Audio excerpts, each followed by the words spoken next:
Hi everybody, welcome along to Percussion Discussion Podcast. First of all, as usual, I'm going to ask you to please check out all of our social media. You can find us on Facebook, Instagram, and of course our world famous YouTube channel where you can find all of our conversations past and present.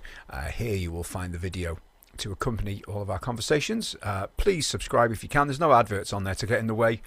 It just helps get the word out to other drummers, and it looks impressive if you've got more subscribers. You know, let's be honest about this. If you'd rather listen on the go, then no problem. All of our conversations are available in podcast form, and these are free to download from your favourite podcast providers. I always ask, I don't know if anyone ever does it, if you could please rate and review, 5 stars preferably. That helps as well. Gets the word out and spreads the good word to more drummers and percussionists, and who knows, maybe a non-drummer or percussionist. On to today's guest, a British session player who has played with some phenomenal names. There's too many to read out, but they go from the likes of Rick Astley, James Taylor, New Kids on the Block, CeeLo Green, Michael Bublé, Nick Kershaw, one of my favourites, Josh Groban. As I say, the names go on and on. I think we'd be here for about a week reading them all out. He is also a fixer. He fixes session musicians for gigs. We're not going to talk about that in this episode. We had so much other stuff to talk about. So I hope you're going to enjoy this. It gives me great pleasure to welcome the wonderful Mr. Bob Knight. Bob, thanks for doing this, mate. I really appreciate it. Pleasure, man. Thanks for having me. Oh, it is an absolute pleasure, and there's plenty to talk about with you, and you kind of do everything. So, you know, prepare to be talked at for the next 4 hours, and we'll we'll get on with it. There's one place I'd like to start, though, right? Because this guy, for me, is a musical genius, and that is Nick Kershaw. We've been with him quite a long time now, haven't you? You know, 17 years this year. It's a long time, and there's some great songs. You know, and I've spoken to how many drummers that have played for Nick? 3, I think. Mark Price, had a great chat with him. Obviously, did a lot of the live work back in the day, including Live Aid. Yeah. He did Live Aid. Yeah. Charlie Morgan and Simon Phillips, and you know, but Vinny's done albums. He likes his drummers, doesn't he? So, which is an amazing compliment to you. Yeah. Very much so. And he's got good stories about them all. And he's always willing to have a chat with me on the bus about, you know, when they recorded the works, you know, with Jeff, because obviously Jeff's my, you know, hero, and Vinny, and as you say, Simon and everybody. And yeah, he's a great songwriter, a great, you know, underrated as a guitar player, I think, because the songs are so good. Everybody's like, oh, he's a great songwriter. So, yeah, but you know, he can absolutely shred. Like, he's a monster guitar player. And it's just, and a really nice bloke. Like, he's on tour at the moment doing a sort of conversational evening with kind of thing. But I know he's playing acoustic and singing songs, and you know, he's across all the tech, so he's got the old videos synced to what he's, you know, so he's singing to click. Amazing. So he's got the original video for the riddle playing behind him on the screen while he plays the acoustic, standing in front of it, and then he answers questions about anything that anybody wants to talk to him about, really. But you know, he's got a very interesting approach to songwriting and performing, and like I say, yeah, he's just a wicked guy, but wicked tunes to play, you know, and he gives me carte blanche to kind of just do my thing. Like, because, you know, like with any artist or any kind of song, you know, there are specific things you need to play, aren't there, that fans or whatever will know, like, you know, a specific feel or whatever. But in terms of what I play, I could be quite improvisational. I don't have to play it the same every night and all that kind of stuff, which I think is great because within the parameters of a pop song, I'm still quite free to be me. Some of the other guys, the other instrumental parts are very much set, you know, especially the keyboard parts and stuff and some of the bass lines. Whereas I feel like I have, you know, because I have a jazz background, so I kind of feel like on that gig, I get the best of both worlds because I can just play time, but I also have the ability and I'm allowed, you know, for quote unquote, to fuck about, which is lovely, you know. And if he doesn't like something, he'll always let you know. usually with a sort of Paddington Bear like hard stare, which is good. So he will never like go, I didn't really like what you did there. He'll just go, You just know. and you think, I shan't play that one again. Which is great. What a But dream yeah, gig. Dream gig that I I thought as far as songwriters go, I think Nick Kershaw and Paul Heaton are two of my favorites. I think they're both yeah, musical right. geniuses. I really do. And so whenever I get anyone associated with Nick Kershaw, it's like, right, here we go. Can't wait. Yeah. I mean, Mark Price was an interesting one, obviously, because he never did any recording. It was just No, just the live stuff where he had to play everyone else's parts. I mean, I've never done any recording Mm, for him either. yeah, His most recent record, Ralph Salmons. yeah. So yeah, me too. I know how Mark feels. I'm just recreating other people's parts and put your own stamp on it. Yeah. I mean, I think a lot of the times Nick thinks in 6/4, right, but people just assume it's in 4/4. And then when I first started, it took me a minute to pluck up the courage to say like, is this in 6 or is this in 4? It's like, it's in 6, Bob. Okay, good, just checking. Interesting. There's a few tunes like that. Um, but yeah, he just writes great songs, doesn't he? And people still come out to see it a lot. Like last year, this time last year was we did a big night tour called the 1984 tour. So it was 40 years since he'd released Human Racing and the Riddle albums, which he Mhm. released in the same year. And I think he was 26 That's when he released insane. That's both of those records. And so you're talking about like obviously the Riddle, and Human Racing, those two songs, but all the other hits off those records.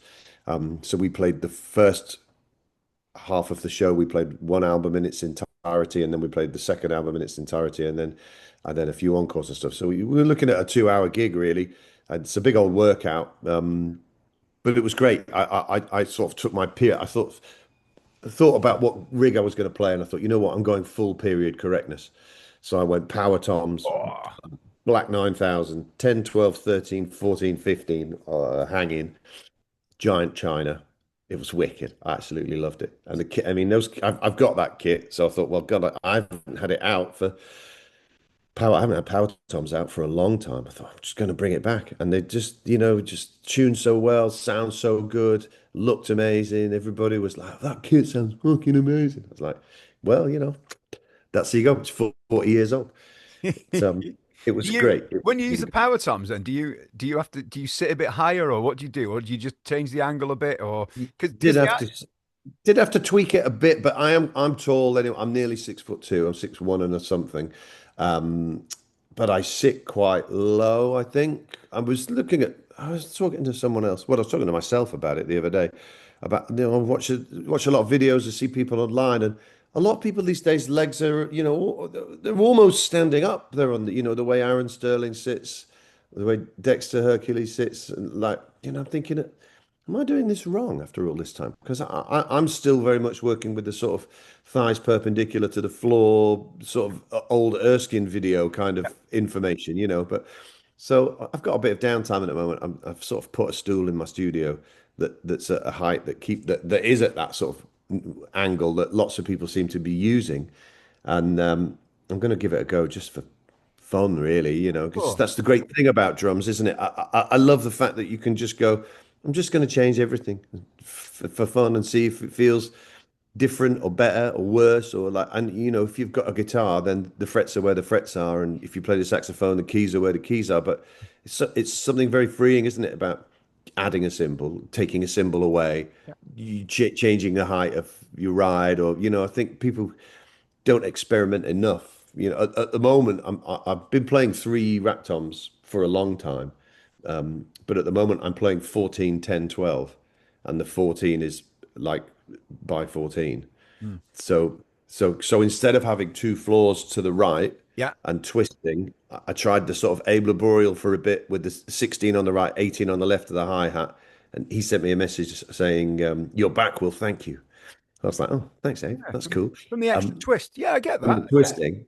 So I did that. I did a whole tour with Gavin DeGraw with an 18 on the left, but I don't think it doesn't quite work for me. So now I've put it up on the sort of first position of three rack toms, and I'm loving it. Wow. It's different, but I'm thinking of the kit in two ways. I'm thinking of it as a standard 10, 12, 16 setup, Mm. and I'm thinking of it when I use the 14 for if I'm playing to as if I would be, doof, doof, doof, clack, doof, for that. So rather than twist, it's just there. But then on it, if I'm playing a varied set list or with something like with Nick for newer songs, and it's a bit more singer-songwritery than the 80s stuff, I just played the 14 as the main tom. So then I'm thinking of as a three-piece kit, one rack, one floor. Mm. So it's kind of giving me all these different sound palettes within a setup that I'm already comfortable with. Sure. So it's been fun. I'm enjoying it. But yeah, the height, this the stool height did have to get changed for the power toms, Yeah. but it has come back down. I, Not I gonna lie. find that I'm like you, legs perpendicular to the floor. It's always been the same for me, and I think it depends how you play your bass drum. I'm heel down, so sitting up higher for me is uncomfortable. I don't like it. So Yeah, you know, I think I'm heeled down some of the time, a bit heel up if I'm playing more aggressively. Um, but I don't think I play particularly fast bass drums, and I feel like all these guys that sit high with their legs dangling and are on their toes seem to be more tech. What am I saying? They've got more technique than I've got, or they're more interested in playing fast bass drum yeah, stuff yeah. than I've ever sort of needed to do. But I am intrigued by how it would feel, and I'm also aware that I'm getting older, and then maybe sitting low isn't great for my back. When have you seen those old pictures of Vinny, when his knees are up around his Oh chin and God, yeah, when he's playing Zappa and stuff, and you're thinking, I'm not sitting that low, but yeah. it, Well, it, Phil it is Phil in, Collins was another one, it's in, wasn't he? well, yeah, and we all know his back's knackered, right? So I'm thinking, oh, I'm not getting any younger, and I've only got one spine, so maybe I do need to rethink a little bit. Mm. But yeah, it's not to go off piste, but it is interesting, isn't it? That the millions of ways you can set up your drum kit, and also that impact it has on how you feel, not the feel, but how you feel when you're playing your kit set in a different way or playing someone else's kit. And you're Oh yeah, like, this feels weird, or sometimes you sit on someone else's kit, you're like, this is brilliant. yeah, This yeah. kit makes perfect sense. Why don't I set my drums up like that? I really love it about the instrument that you can just change something and it changes your entire approach to playing and the Well, groove and everything. yeah, it's Flipping like out. a good monitor mixer, a good in-ear mix can do the same thing, can't it? Yes. It really Yeah. can. And I Yeah. remember I was looking after a stage on a festival once, and Bob Henrik was playing drums with, I think it was John Verity, the blues guitarist. And Nice. I said, "Are you using your own drums, Bob?" And he went, "Oh, you know who I am." And I said, "Oh, I do, yeah." And he went, "No, I'll use the backline kit." And he brought this, it was like a piece of string with a weight on it. And I said, "What's that?" And he went, "Oh, I've got all the heights of the drums marked on it." And he did literally had these. Oh, So he'd measured his kit with these things, and he said that's just like playing my kit now. And I was like, that's genius, absolutely genius. yeah. Well, do you know what? I always have the height of the from the top of the stool to the floor saved in my phone. Yeah. I don't have any other heights, but I know if I get this, if the stool is, if it's a kit share or it's a rental, I play a lot of rental drums with Nick and with Gavin and stuff because we do a lot of fly in and fly outs. And as long as I've got the height of the stool exactly the same as I have it at home, everything else can fall into place. Yeah. So Yeah. I don't measure anything. I don't measure any of the other heights, but I just have that one measurement, but I don't have it on a bit of string. But that's kind of genius. But I just ask a local crew if they've got a tape measure, Yeah. and it's saved in the notes of my phone. But maybe a string would be cooler. It's just really. I remember being amazed, and he's got them all. I think he's only playing a four-piece kit, so he had like the stool height, hi hat, snare drum, the nearest rack tom side, if you like, if it's on a slight Yeah, angle. And I thought, yeah, it's genius, absolutely, and it yeah, fits in his pocket, or in his wallet or something. I was like, yeah, I like that. So wicked. He's a yeah. dude, isn't he? What a Oh, dude. he's a lovely guy, Bob. He really is. Must be a Bob Great thing, name eh? too. Yeah, it must a Bob. It's a Bob thing, obviously. So let's go back to the beginnings for you, Bob. Where did music catch fire for you? Um, I mean, I started playing when I was like 6, Mm. so so early doors really, and just um, super supportive parents and a good peripatetic music scheme within schools. So you know, I was able to get lessons um, and join local youth bands. You know, not dissimilar to the sort of stuff that you run. You know, percussion ensemble I was in, and wind band, and then big band, all that kind of stuff, and all the way through till I left school when I was 18, and then I went to the Royal Academy of Music in London. So I grew up in Yorkshire in Harrogate.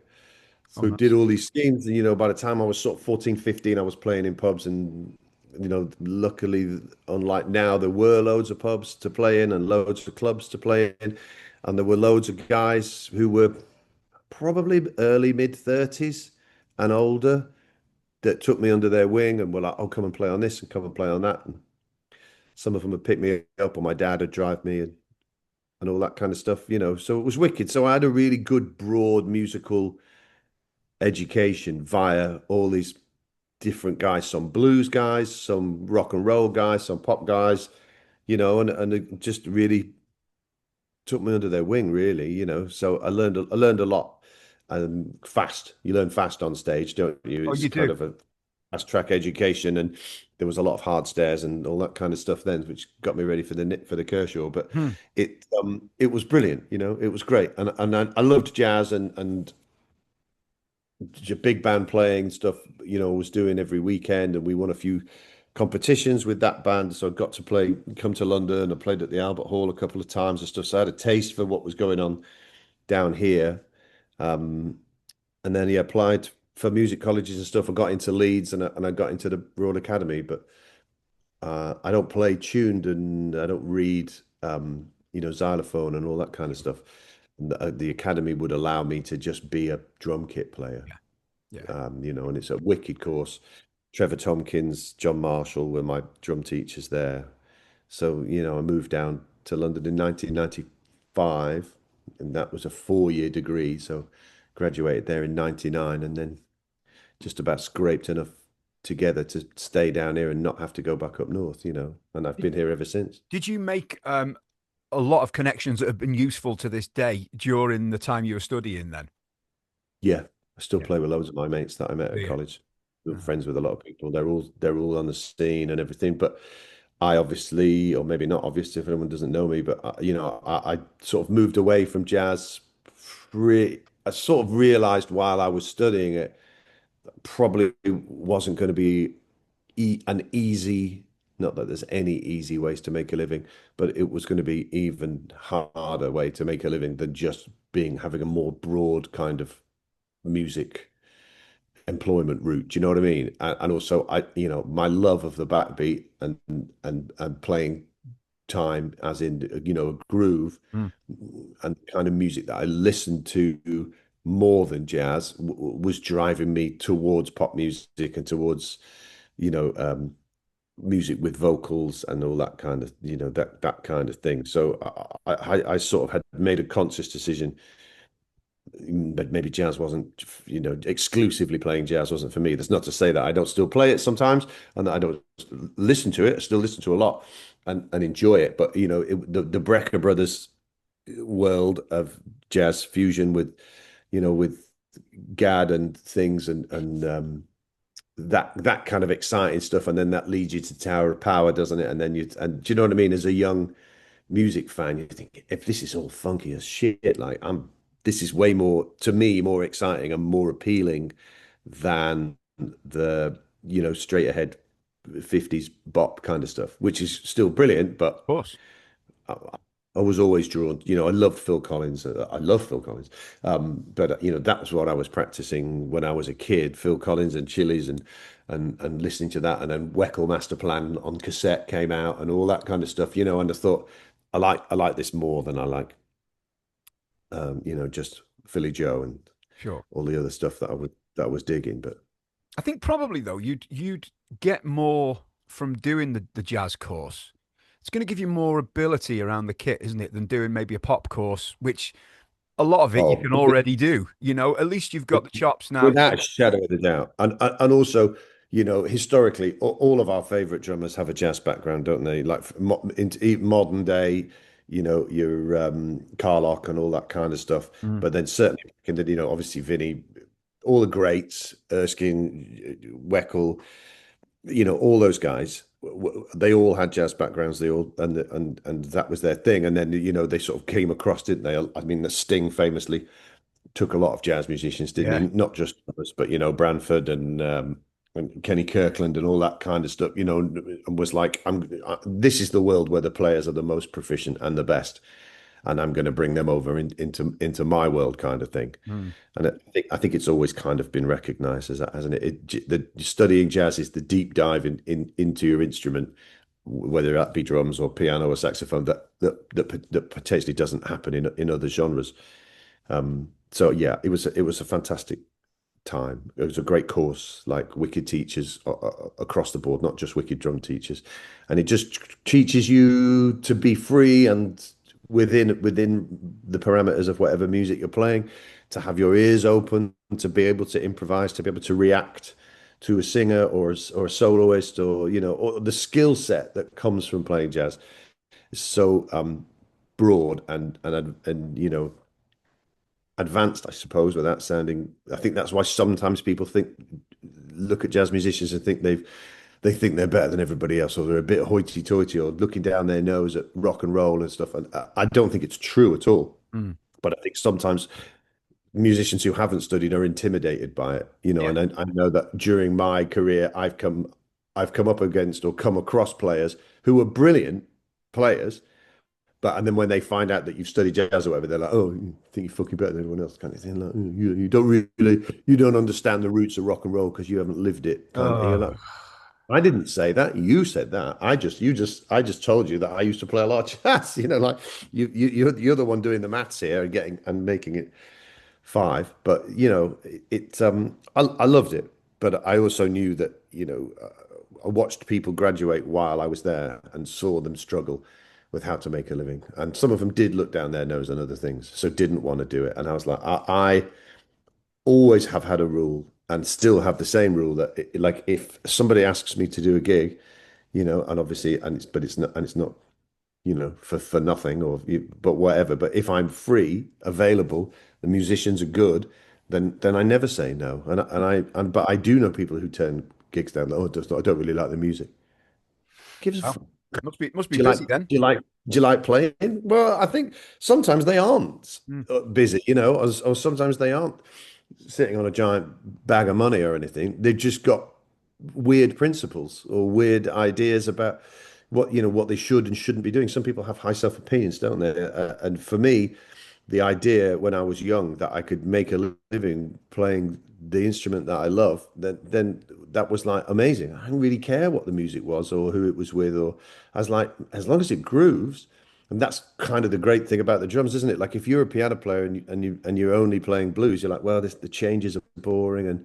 But if for us, it doesn't matter, does it? If it No. has tempo and it grooves, you're like, well, if I really don't like the music, I can just listen to the bass player, or I can just turn everything off and listen to myself. I'm not suggesting I do that, but I know some drummers that do have a very odd cans mix, where they're basically not listening to anything anyone else is doing. They're just playing the drums with the bass player. I think, wow, it's bold. It What if they works. start talking to you mid gig? Yeah, yeah. Tell us that great story, Bob, would you? Do you know what you're talking about? It, as long as it grooves, and the older I get, the more pleasure I get in just playing the two and the four, and just trying to make it as nice as you can, and just enjoying that, rather than not putting anything else in and just enjoying it. And I'm trying to pass that on to students, and they're like, "It's a bit boring, Me though." And I too. went, "No, just." Do you remember the Chad Smith on one of the Modern Drummer or whatever drummer festival videos where he just played a solid backbeat for like 10 minutes? And it was Amazing. like a lot of people didn't get it, and I was like, yeah, that's People won't get it, would they? But and also, with the way Instagram is and algorithms and all that these days, like if you did play a post a video where you just played a groove, like, people only watch. I think was reading a thing, and it was like I did a thing for Yamaha when the EAD came out, And they were like, "Oh, can you record a thing? You know, because you hook it up to your phone, and it's like it's an amazing bit of kit, Hmm. like for people that don't have like a studio or whatever." And I said, "Yeah, yeah, sure." So I did them a video and sent it to them, and they were like, "Yeah, can you do another one?" I said, "Oh, what did it not play well? Does it not sound good? Like, is it?" He went, "Well, you don't come into the second verse." I said, "People only watch videos for 3 seconds before they swipe." I was like, "Oh." So it's like, so I can't even wait 8 bar. Like, don't wait. Just when it starts, start. Otherwise, no one's going to see it. I was like, shit. The world is very impatient now, isn't it? You know, attention spans have been destroyed, mine included. And you just think, bugger. And that's no, no wonder no one wants to just play the groove. Yeah. It's, I mean, do you know what? I'm not against people with all the fireworks and the chops and stuff. No. I appreciate the work that's gone into it, but it's not real, is it? You never Well, use it. it's not real world practicalities, is it? And and I've been lucky enough to play with so many Hmm. amazing artists. No, I don't think anyone's ever asked me to play more. No. I've been asked to play less a few times. No one's ever asked me to. No one's ever said, "Could you do more fills? Could you play more semiquavers or demi semiquavers? Have you got any sextuples you could put into the fill before the bridge?" No one's ever asked me to play more. They've definitely asked me to play less or lighter or even louder or more front foot or more lean back or whatever. No one's ever asked me to play more. So kind of, and I have some chops, obviously. You need a level of technique, and I do find some of it. When I was with Rita or these last sort of 3 summers doing festivals and everything, like Tony Royster had been on that gig before me, Jermaine White after him, and then me. So, and there was a sort of question mark, like, has Bob got the chops to do this gig? It's like, all right. I mean, yeah, I could. This is a case of more is more. I'm going to play it my way. I'm not going to play what they played, but I'll make. It's a very arranged. She has at the time an American MD, Chris Pooley, and it was very much hits and explosions and dances, and you got to hit all those marks. Hmm. But I think for me that was reminiscent of a big band situation Hmm. where you've got to catch the trumpet stabs and you got to play the sax, play the sax soli and all that kind of stuff. So I came at it from that mindset, but still, singles and doubles, right? Like. I had a good time, and I stayed on that gig longer than anybody stayed on it. I think we did, like I say, like post COVID till last summer. Wow. So kind of like it's just different people can play the same gig in different ways, can't they? And Absolutely. they didn't ask me to play more, but I knew I had to play more than I would have chosen to. And I tell a lie, actually. The only time anyone asked me to play more was I played in incognito for 6 months, and I took over from when Pete Ray Biggin left, and I admit I took one up, one down, and there was three horns, five singers, guitar, bass, keys, and everything. There's a lot going on, and so I just played it like more like the records than Pete had been playing it before. And Bluey did say, "Can you play? Where's the rest of your drum kit?" I think was the first thing he said. That's like, shall I lie and say it's in the car? I said, I can bring more if you like. He was like, "Yeah, you might need it." But Pete had been playing, left side timbales, Oh God. left side bongos, two snare drums, and all that. I was like, yeah, maybe I've taken this a bit too far in the other direction. But I don't even think he wanted more notes from me. He just wanted more Bit more textures and textures. stuff, Yeah. you know. It's like, yeah, maybe just get a percussionist. But and that was another gig that I loved. I mean, that's a great gig for playing to and for with Francis Hilton on bass, and Oh, that's a great for grooving and stuff. And being a Dave Bluey's been running that band. I mean, he must be coming up for nearly 50 years or something. You think, because I remember going to see their 30-year anniversary at Kentish Town, and it was still called the Town and Country. So that's got to be 15 years ago. because I think didn't Max Beasley play for Incognito at some point or other on Perk? Yeah, yeah, he's on some of the records and stuff. Yeah. Yeah, yeah. Yeah, because Max has been on the show, Oh, and yeah. I think he told me a story Hey, about. now then, lad, how are you doing? How are you? He's quite a character, isn't he? I've met him about 10 Great. times. He's never remembered meeting me. He was, what's your name? It's still Bob. But yeah, he's a character, and he's a great friend of a friend of mine, Jerry Meehan, the bass player, who went to school with him and grew up with him. Jerry's Robbie's bass player. Yeah.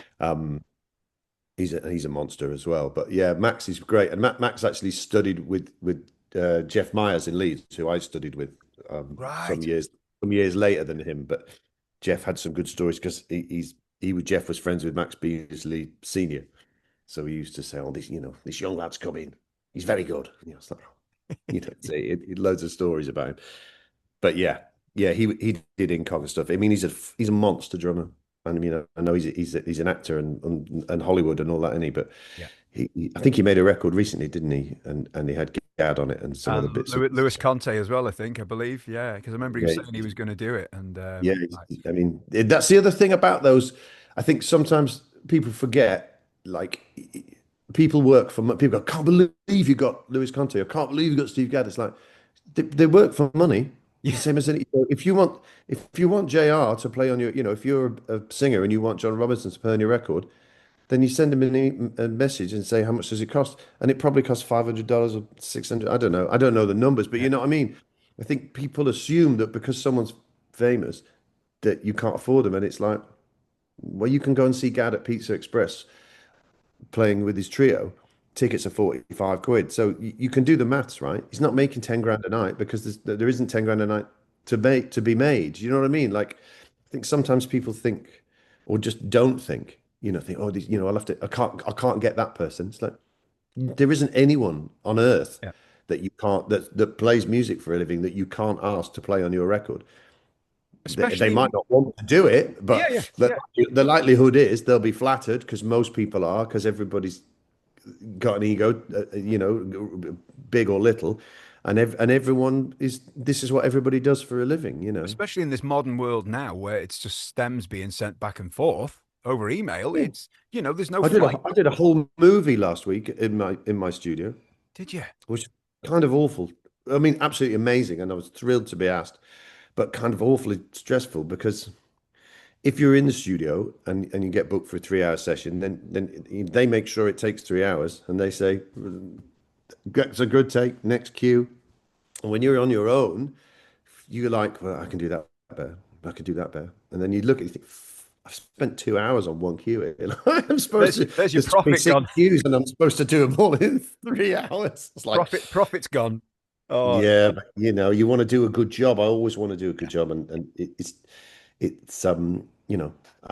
wasn't like I was doing anything else. So I was very willing and very happy to be asked and for it to take as long as it takes. I'd much rather them be happy than them say, well, it's rubbish, but And, so at and- least it took 3 hours. yeah, and in a situation like that, would you be playing like? Would it be like underscore stuff or stings or songs or what? What would it be? Would you For the get? movie thing, it was all. I mean, I don't know. It was a working title, so I don't really know what the movie is and all that kind of jazz. And it'll come out when it comes out, and then I'll find out more about it. I think, Yeah. but it wasn't songs. It was short. It was one of them was a 6 pager, but the rest were 20 bars, Mm, 40 bars. yeah. And yeah, it was really. I find that world really interesting, but also very hard to break into. There's like two fixers that fix all that kind of stuff, and they've got the people they use. And unless you can get in with a producer or a composer and be their guy, and then they can specify that I want that drummer, or that my wife is a harpist. She does a lot of movie sessions and a lot of the big Hollywood movies, Disney and Pixar and all that.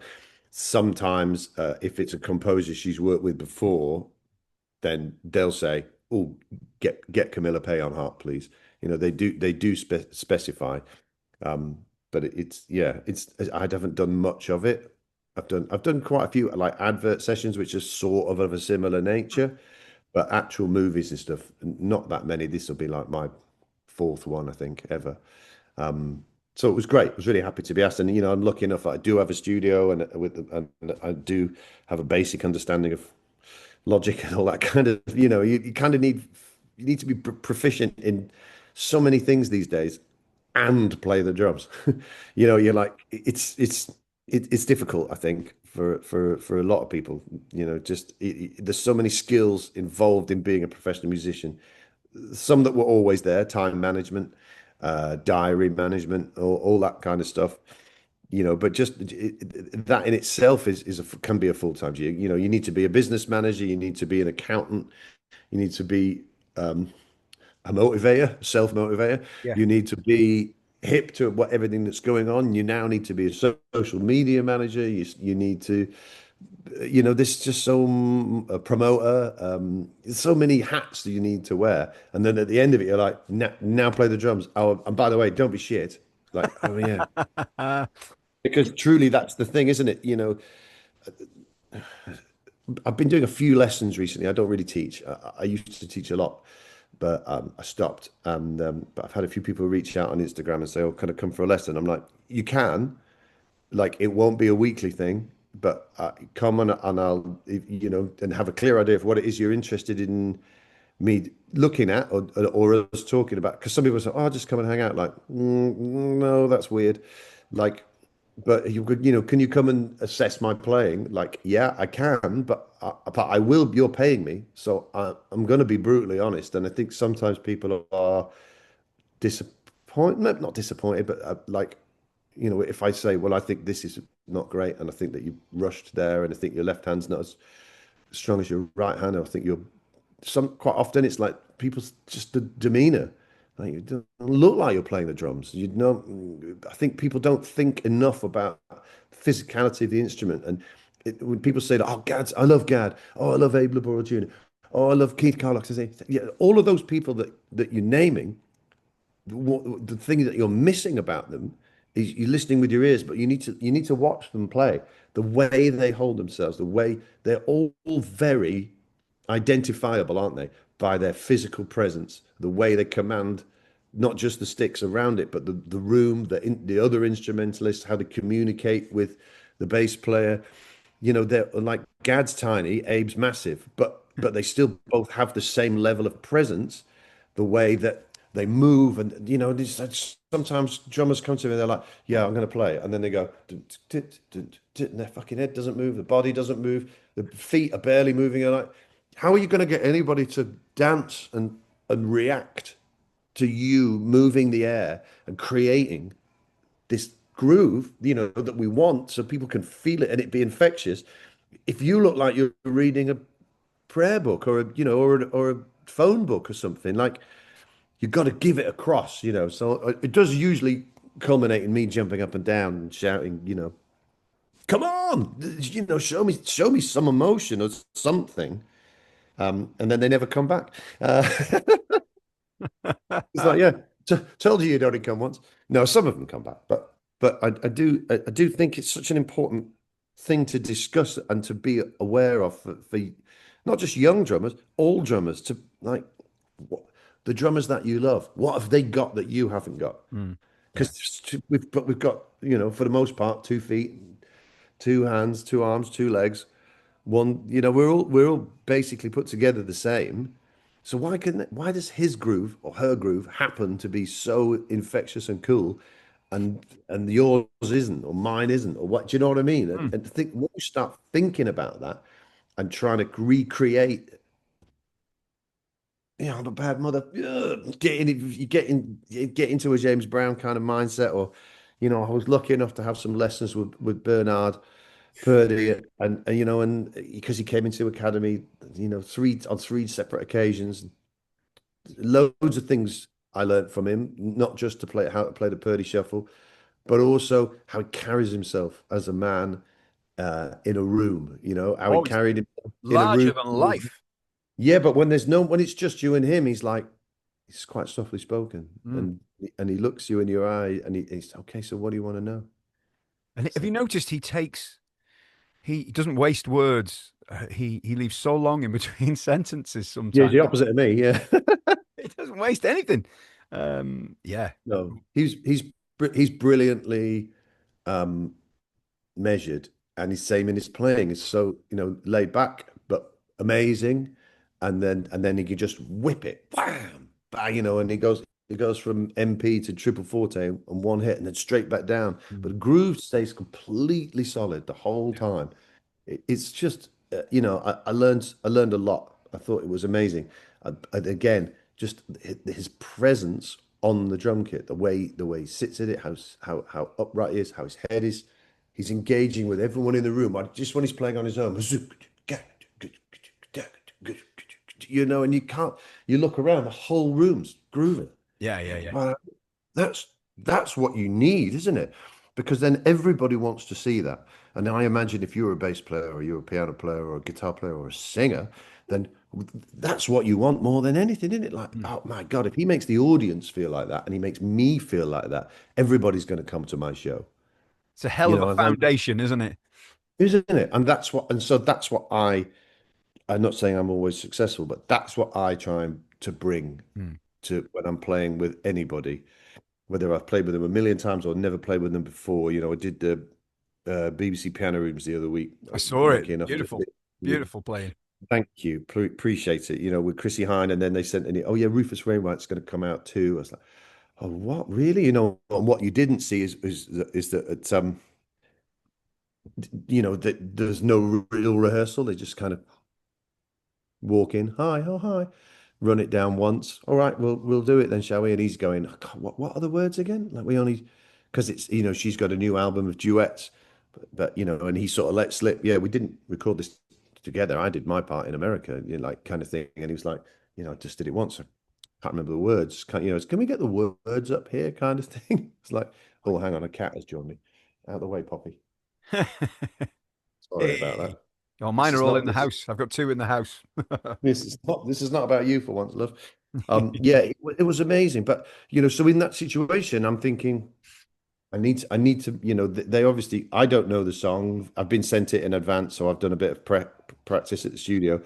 It's on charts. It's with the BBC Concert Orchestra. They'll be looking at it for the first time. Like, what's my role here?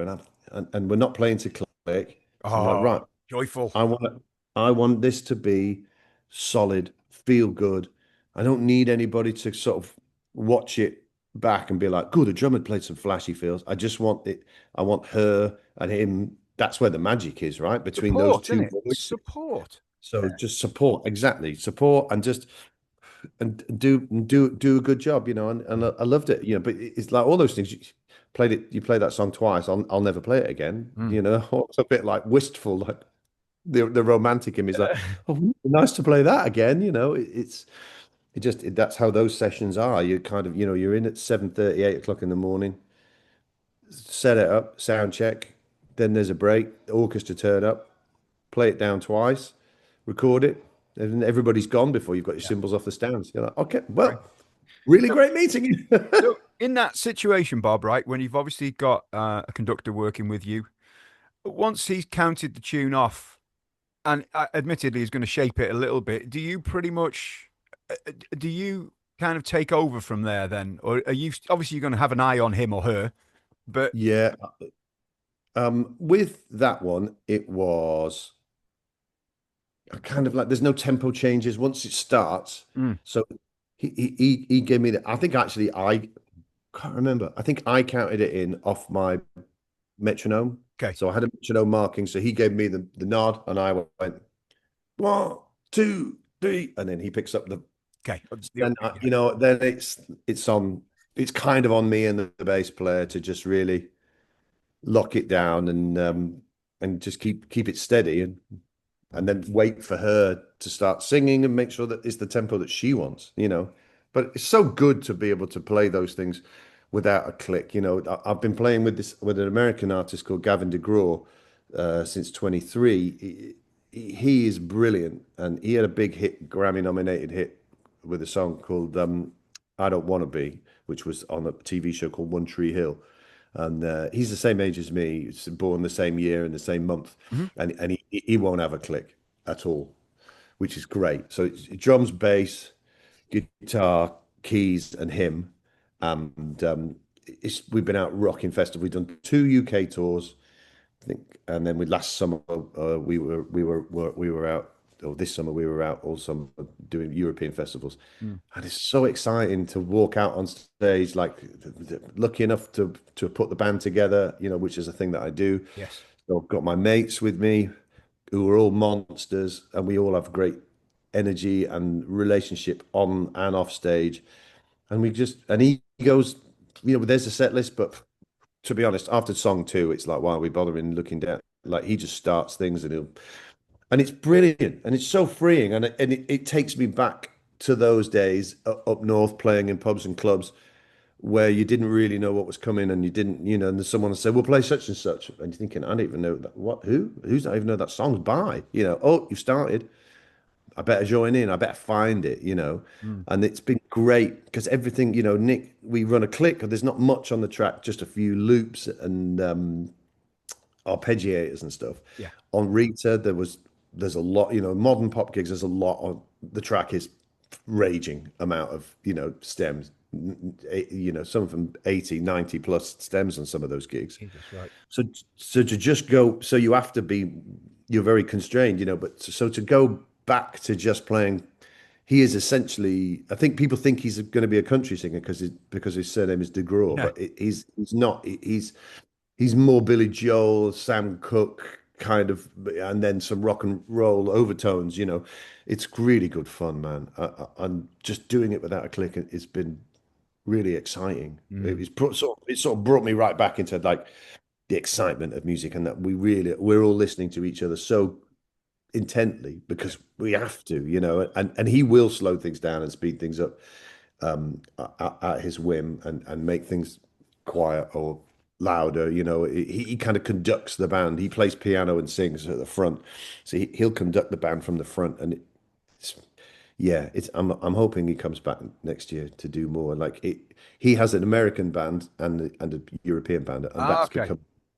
that's becoming more uh, common because of the costs of things. Brexit. Yes, good old Brexit. Yeah, and well, Donald doesn't really want anyone to have a visa anymore either. So it's difficult. It's more. You can still get a visa, but for him to take us out there is going to cost 30,000 quid Mm. in visas. Is that well? I've got a band out there, and then to bring them here is going to cost whatever it is for transatlantic flights. And obviously we're all based here, so if we're doing European festivals, we go Thursday, we come back Tuesday, then we go the following Saturday. Well, he'd need to put them in hotels for the whole summer. Of course.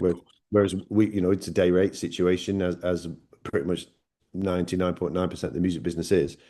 So it makes financial sense. And also, he very much likes the fact that he's not playing the same music with the same people all the time. Like to him, because I've had conversations with him about it, to him, that's exciting. He's like, yeah, different guitar player. Fucking Fresh. great. Yeah. Let's see what happens. I've been playing this song for 20 years. He's got a couple of big hits. Chariot was a big hit for him. And for him to come to Europe, and he hadn't done festivals for 10 years. We were doing shows, playing the Olympia in Paris and stuff. And because of the internet, that the TV show that one of his big hits is associated with is very much a sort of angst-ridden teen drama.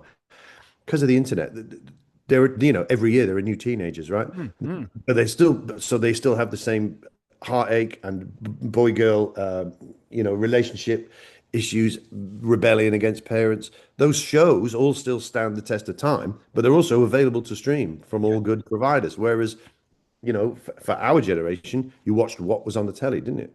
So, we turned up to Paris to the Olympia, and at 11 a.m. there's, as often with gigs, there's 20 or 30 people already sitting out front. And he goes, they're all like 19-year-old. Where are all these girls and boys come from? How do they know my music? Yeah. Because they've got the internet, dude. They've got the show. And, the first tour we did, I think the smallest venue we played was 400 people in Milan. And the biggest we played was Shepherd's Bush Empire, which I think is Wow. 1,800. Amazing. We came back, yeah, but came back the next year, basically did the same tour. The smallest gig we played that year was 1,000. And then in Oslo, we finished playing 8,000 people. Wow. No new record, no more or less promotion. Just he puts on a great show, and people came to see it and told all their friends and said, when he comes back, we got to go. And It's when working, isn't it? we get back, yeah, it was amazing. It was great. So I'm really hopeful that he'll be back next year to do some more stuff. I know he's got a lot of dates in the States, but hopefully, he'll be back and then we can Mm. get back and be click free. Yeah, yeah. It is a freedom, isn't it? It's nice. It's also, and I've mentioned this to lots of people, 90% of the gigs I do are click led. And so when you get onto one of the 10% that aren't, it's always a bit, oh, what's my timing like? I don't know. Well, I agree with you entirely, and isn't that mental? Mm. Because like for years when I was young, it was like, oh, so and so can't play to click, or oh, have you heard about? Oh, he lost the click, or and now it's like so and so can't play without it, can't do a gig without a click. And we've all learned that, because there was a time when it was just the studio guys in inverted commas, and like, well, I don't need to play to a click. Why would I play to a click? Now people don't know how to play without it, I'm with you. Like, it makes people nervous. It made me nervous. I was like, no click. Well, maybe I better just run one in my ear so that the show starts in the right place. And then so for the first couple of times I play with him, I'd have a click for the first song or whatever, and then he clocked it, and he was like, no, no, just you count it in and then turn it off. Yeah. Yeah. That's But that's a good way of doing it. At least you know okay, you're great. starting in the right place. Yeah. Yeah, because then you could there's a confidence that comes from going, okay, because adrenaline can take over and you can go 1, 2, 3, 4. Oh shit, sorry everybody. Like, but then yeah, I don't know. I've come a cropper on it, definitely. But it is wonderful, and I've had a residency, just finished actually, but I've had a residency in Mayfair for the last 4 years, Hmm. weekly, and obviously no click on that. And it's just been drums, bass, guitar, and the singer. And a lot of it's been with Rob Harris, the guitar player from Jamiroquai, and my old mate Dave Troke on bass, who's in Beverly Knights band and stuff. And that's been really good for my time to play with those guys every Thursday for 2:45s, and rotate singers through. And and it's just been so exciting. And I've just played kick snare hat on that small. I actually found an amazing bass drum on eBay. Some guy on eBay, can't shout him out because I don't know his name. He just buys bass drums and then cuts them down. All right. So I've got a 20 by 3 and a 22 by 5 because it's a really small club that we were playing in. 20 by 3. Yeah.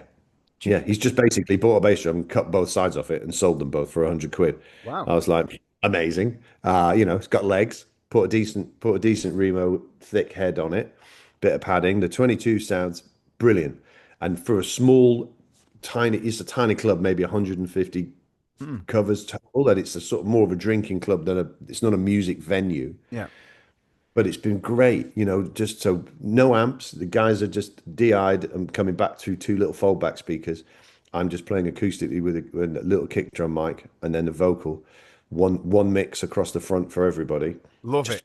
forcing you to listen, forcing you to play no toms, just 12-inch kick, 12-inch snare drum, 12-inch hats, play my old Zildjian remix hats. It's been amazing. I'm sad it's finished, but I'm happy it happened. 4 years. And Matt White came in on guitar a lot as well. He was in Tom Jones's band, and he's an old pal of mine. So, once a week we've all got together and just played any kind of whatever kind of funk grooves we feel like playing. I'm going to miss it. It's been brilliant, but it's been great for my time to play with Dream somebody like gig. Rob, because he's just his pocket is so locked. Um, Do you know, you great. No talked clip. about having just one mix across the front for everybody. Isn't that, it kind of brings you back to the real world a little bit? Because, everyone is spoilt these days with in-ear mixes, with this, with that, the other. I remember interviewing Simon Kirk, oh gosh, years ago, and he was talking about the Isle of Wight festival. And Mm. I said, "Well, did you get any wedge monitors?" And he said, "No, nothing." He said, "We used to turn the amps in just so we could hear what we were doing." And it's 500,000 people with no, and now it's, can you imagine some musicians from, who've been used to the best in ears and these Nobody would chords nobody from would Davis? know what to do. I, Hmm. I did see a thing recently on Instagram, and it sort of made me feel a bit sick, if I'm honest. And I think it was a percussionist who's with Jennifer Lopez, and obviously a fantastic player, Hmm. but he's sort of like, here's what's in my mix when I'm on stage. There's so much going on. I think they call it, well, I know they call it a cue track, which I don't use. But so there's a voice that goes like, Oh yeah, name of the song, 1, 2.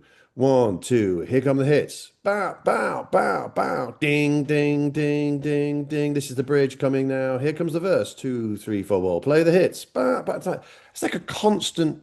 It's like you're in a monologue, but pre-recorded and on the thing. I thought, when do you get to play the fucking music if there's so much going on? Shitting And on what it. happens? What happens if it goes wrong? I'm not knocking the dude. I don't know his name, unfortunately, so that makes me ignorant. But like, he's obviously a monster player. I thought, but it's pop music, and it's overly arranged. I get that, but it's like I don't think I'd find that enjoyable. I think I'd find it really distracting. Yeah. And you know where the bridge is. You've learned the song. You know that it's a verse or a guitar solo. I don't need someone to tell me. You're getting It's spoon fed, aren't you? yeah, it's kind of crazy because how can you hear how can you be concentrating on locking in with the bass player or, there was, like I say, there was a lot with Rita, but we just had clicks Mm. I mean, a really good monitor guy on that, Jamie. So really great sound and everything in your ears. But I think sometimes just because you can doesn't mean you should. Mm. No, I get you. A bit like what we were saying about playing fills and stuff. Mm. Like just because you can doesn't mean you should. And I think with the technology the way it is now, just because you can have all this chat and shit in your ears doesn't mean you should. Because if Mm. you're not careful, we'll all get replaced, right? Just like fuck it. No one's like if you're all playing the same thing every night, over and over and over again, exactly the same. Well, then there is no musicianship, is there? There is no playing together. There is no commanding the room. There is no making it happen. Then, well, let's put it all on the track. The fucking manager will love it because that's 8 guys or 10 guys or whatever you haven't got to pay, or 3 guys these days. Or you know what I mean? Like we want the excitement from the music. Rita doesn't have a band, and we didn't get fired per se. It came to an end, and I'm not sure what she's doing career wise. I know because she does a lot of stuff. I don't mean Mhm. she's not doing anything. She's like the busiest, hardest working person I've ever worked for.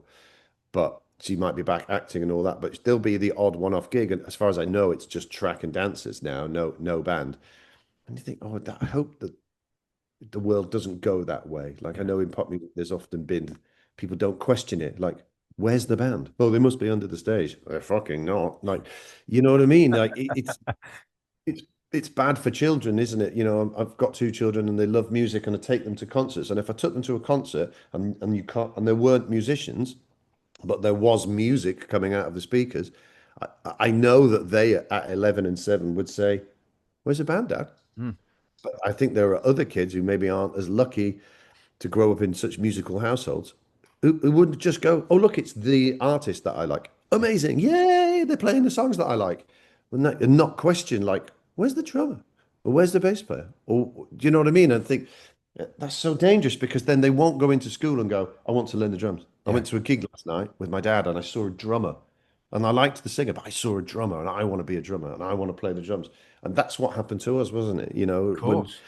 To say, I started when I was 6, but the first concert I ever went to was Shawaddy Waddy, and didn't really notice the terrible suits or the music. I just watched the drummer all night, and just like, that's amazing, you know. Ah, I love it. Well, I hope that the tracks are just a short-lived thing, and it's just, I think the Oasis thing means that so many it's so good on so many levels, yeah. but I think it's the reaction to it. The fact that people are trying to sell their grandparents so they can get a ticket and all that, and their grandparents are saying, "We're going to sell you because we want to go see it as well." And because they aren't running tracks and because they are just a rock and roll band, and how good does he sound on that, by the way? Flipping heck. Oh, Like well, Joey was on the podcast back in, well, I can't remember when it was, and he kindly invited me along on the guest list for the first Heat Heart. I saw on your post. Oh Amazing. man, he was He's a something. monster, isn't he? Brilliant. And Absolutely he brilliant. he interestingly is the drummer on the Gavin DeGraw song that I was talking about, the big hit, Ah, Wannabe. Yeah, and I didn't so know that. and Gavin and then because when Joey got that gig, there was talk where people were saying, "Oh, I think is he the right drummer and all that Yeah, kind of stuff." very much so. And it's like, I mean, that's the internet for you, isn't it? Wrong again.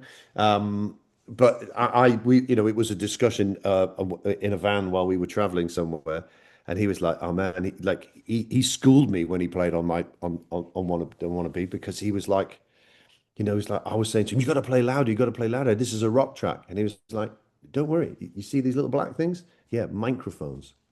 Because you listen to that track and it's like, but he's going, Yeah. because, and I thought, wow, that's so cool that a drummer would, you know, because at the time Gavin would have been 26 and full of piss and vinegar, you know, and it's so cool that a drummer, you know, is like, I've been brought in to do this. Don't worry, it's gonna rock, you know. And then for it to be the biggest hit he's ever had, and just like that is so, and I didn't know that, you know, until they told me, oh yeah, that's Joey on that. I was like, That's well, amazing. that's so cool, you know. I, But I I think, think he was an inspired choice for Oasis. I really do. I yeah, really do. brilliant. You know, It's just brilliant. But I think that whole tour and that whole gig is putting music and instruments back to the forefront of mm, a load of kids who might otherwise be lost in a world where they don't get to see them as much, you know. yeah. So hopefully his presence on that would have inspired a lot of young people to pick up sticks and all that kind of stuff. I hope so. I hope so. Bob, look, thank you so much, mate. This has been a pleasure. And I think there's a lot we haven't touched on, including the other side of your business, which, you're the fixer, you're the man. But maybe we Well, could do a part sometimes two and get into that side of it. And I think there's a whole other episode anytime. there.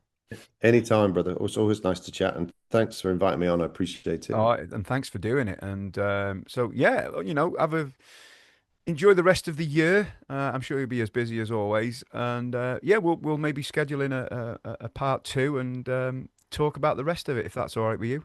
Yeah, of course. Sounds great. All right, Top brother. man. Thank you, Bob. See you soon, mate. See ya. Bye Bye bye. bye.